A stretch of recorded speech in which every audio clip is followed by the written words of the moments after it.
Hello hi नमस्कार welcome to my mini blog. तो आज हूँ रजर चतुर्थ दिन जहाँ को बसुमती स्नान कहुए से मैंने जहाँ भी पूजा सामग्री दरकार सब रेडी की रखीदी। आ बो जाकि गाधे आसिले गाधे बो पूजा आरंभ करते पूजाटा पूरा भोर भोर हुए मैंने सूर्य न आसवा पूर्व आप देखुते एवं भी आम बाहर लाइट जलुची मैंने सका भी एपर्त है तो पूजा आम स्टार्ट हो गलानी।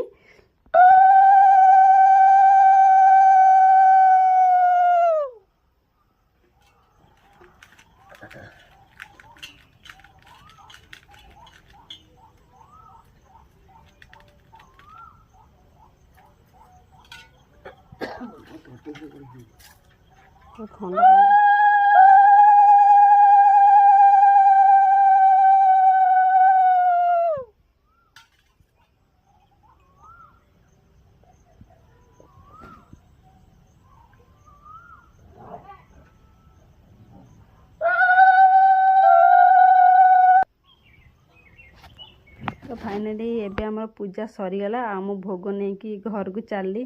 तापर बो कहते कि चूड़ा छुंक टे बनवाई तो बों टे चूड़ा छुंक बनई पूरा सुखिला लंका को फुटे बढ़िया से गोटे चूड़ा छुंक आ मुझे खाऊँ पखाड़ ता सहित मोर था माने जो पोटल आलूर तरकारी बासी तार जी से जी खाइद तार मजा से जानते। तो ये आम कुनमुन भी मो सागर खाऊँ। तो आज आम लंच देता कोबी आलू कषा आ सहित माछ तरकारी। तो बो ये खाऊले कुनमुन भी सेठी बस खाऊला मु भी नहीं गली मोप खाଇବା बाढ़ी खावाई।